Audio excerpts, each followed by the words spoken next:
You've seen him, maybe at work, maybe in your circle, maybe just passing through your life.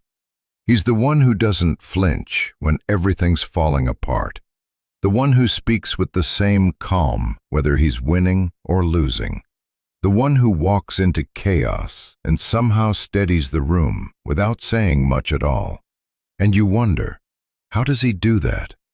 Most people think he's just built different, naturally calm, emotionally numb.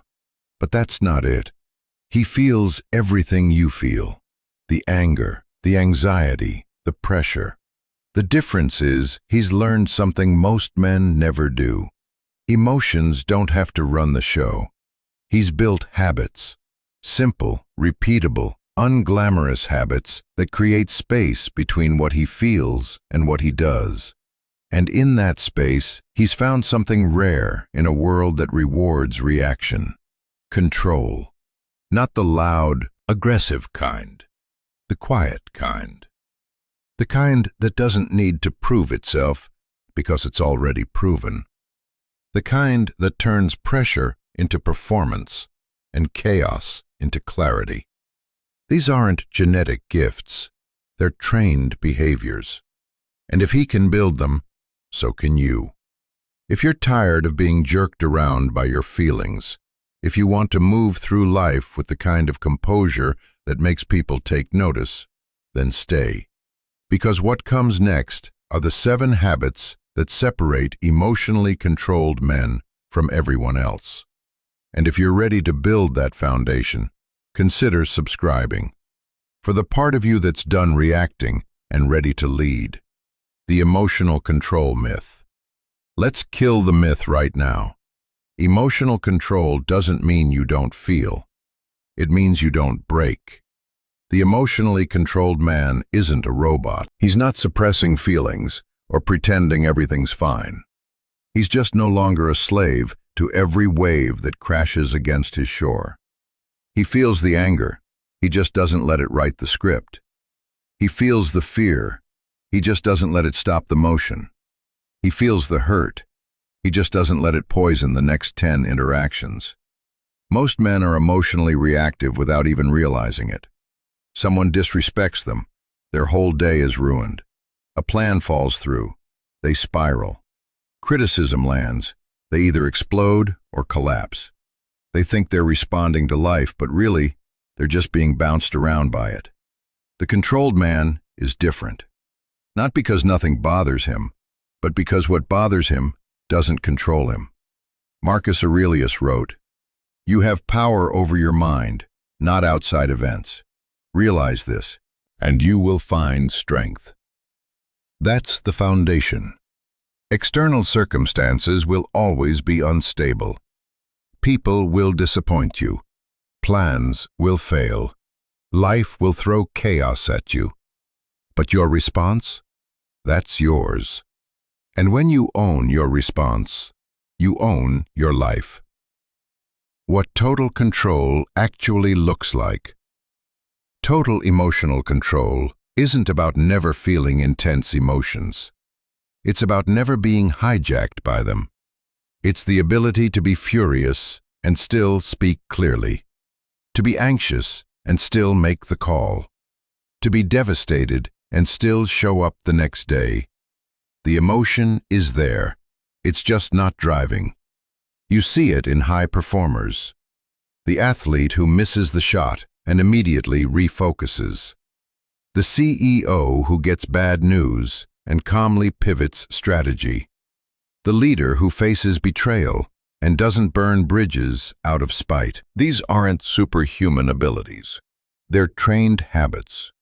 And habits can be built by anyone willing to put in the work. Habit 1. They name their emotions without becoming them.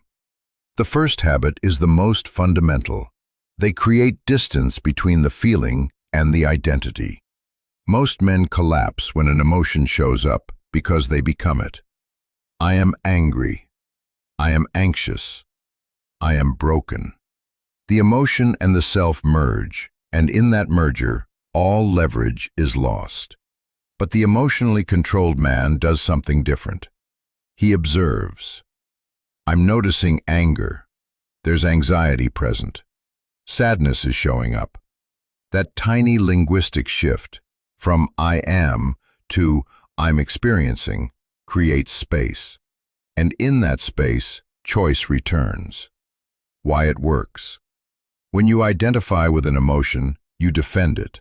You justify it. You let it run wild because it feels like defending yourself. But when you observe an emotion as something separate, you can evaluate it. You can ask, is this useful? Is this accurate? Is this helping me move toward what I want? Epictetus said, it's not what happens to you, but how you react to it that matters. But you can't react well if you don't even realize you're reacting. Naming creates awareness. Awareness creates options. Options create control. The practice. Build your emotional vocabulary. When something triggers you, take 10 seconds and name it specifically. Not just, I feel bad. What kind of bad? Frustrated? Disrespected? Disappointed? Embarrassed? The more precise you are, the more power you have. Because vague emotions feel overwhelming. Specific emotions feel manageable. Start today, right now. What are you feeling as you read this? Name it. Get used to the practice.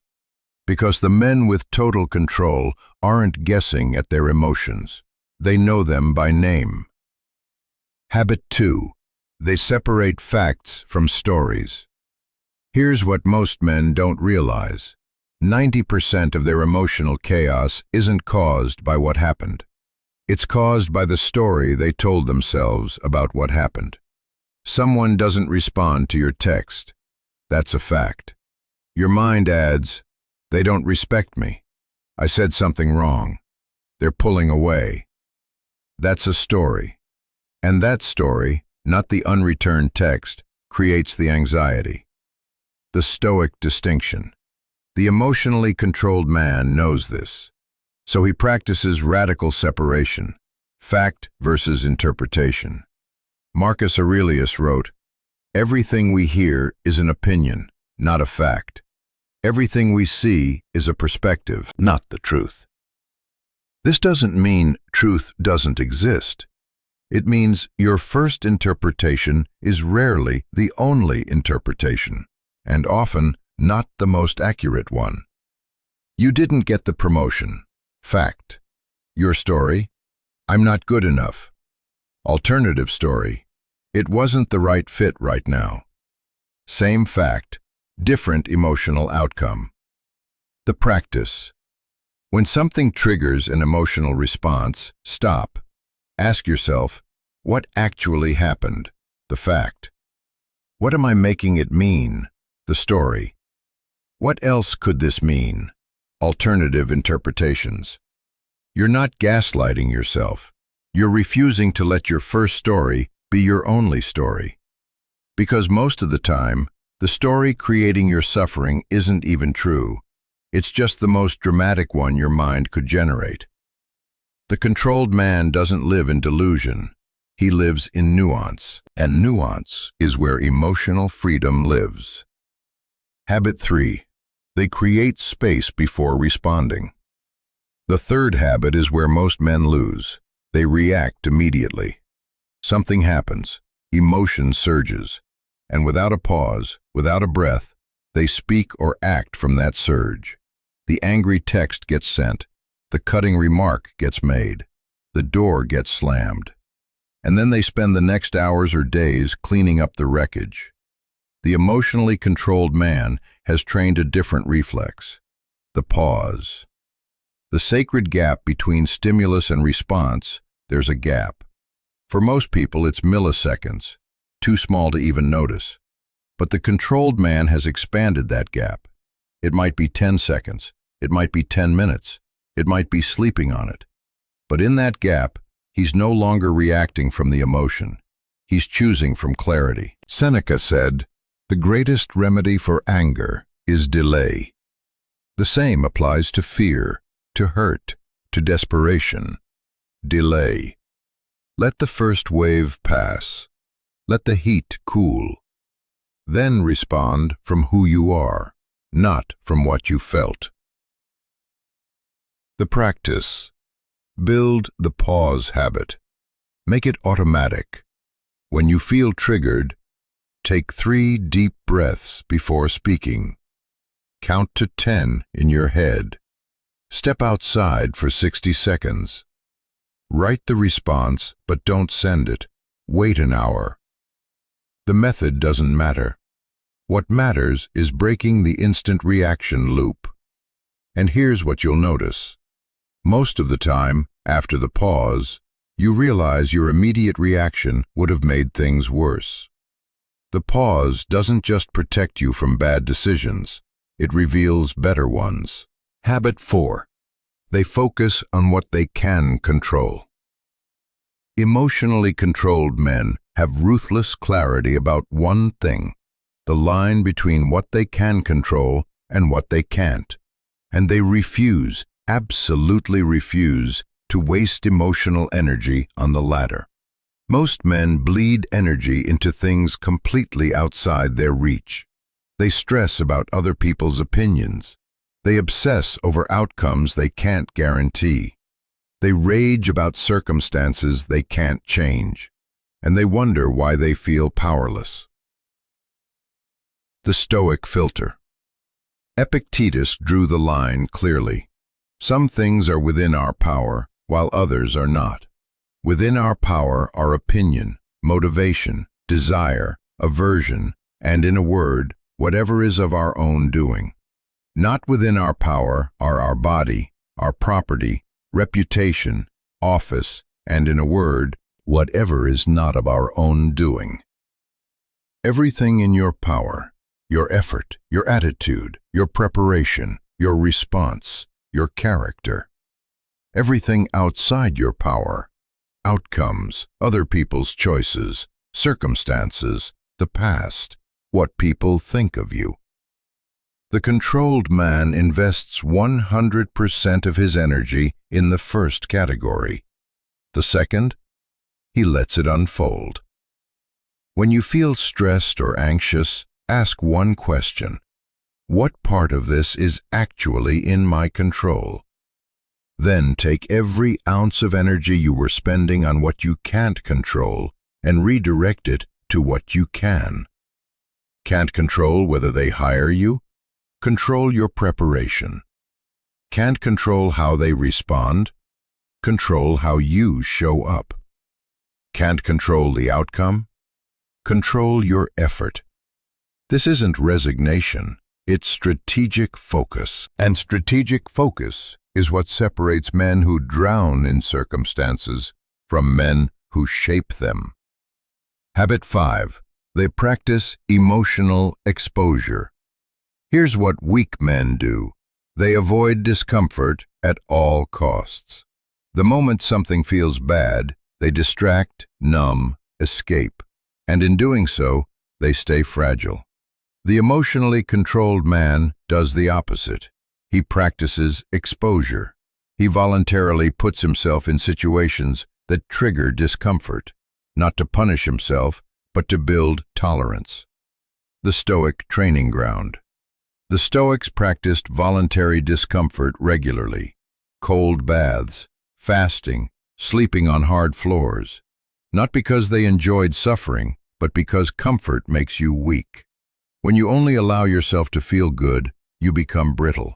The moment life applies pressure, you crack. But when you practice sitting with discomfort, with anxiety, with boredom, with frustration, you build resilience.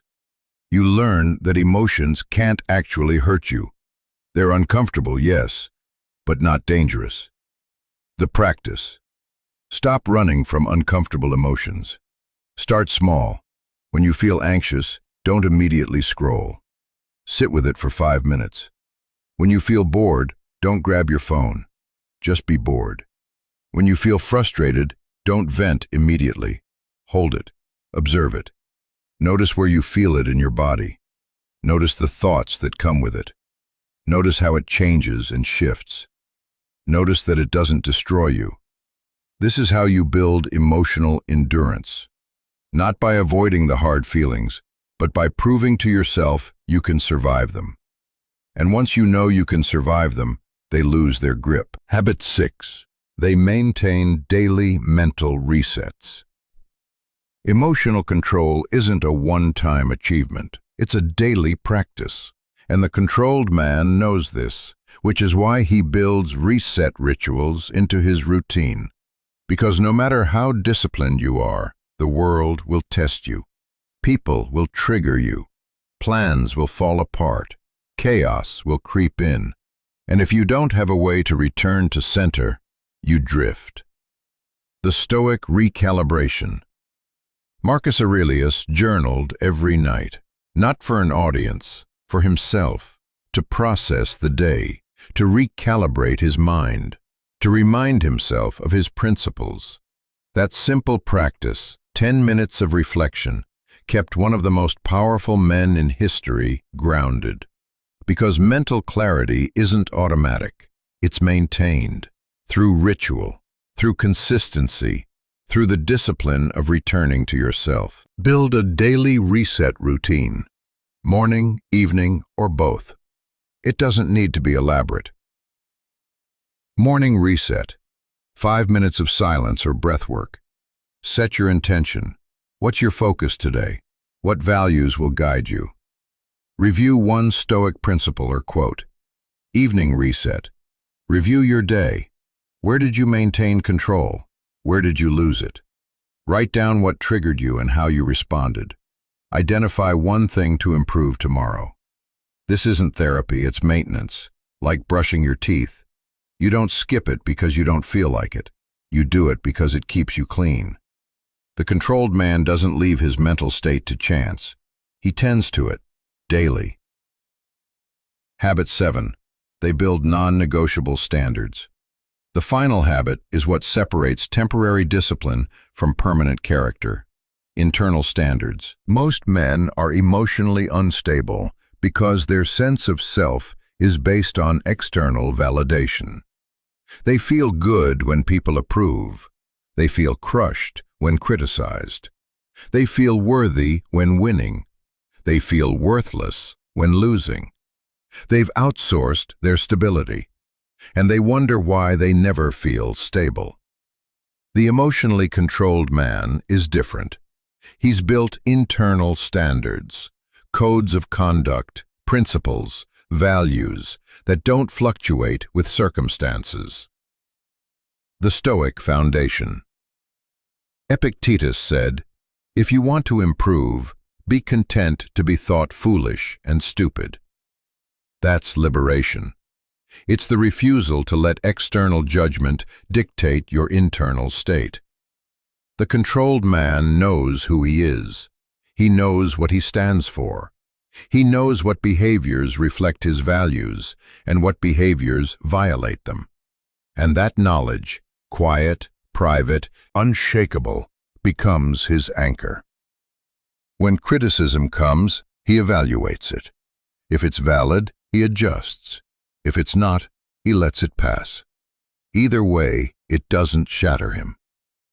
When success comes, he appreciates it, but he doesn't let it define him, because he knows external outcomes are temporary.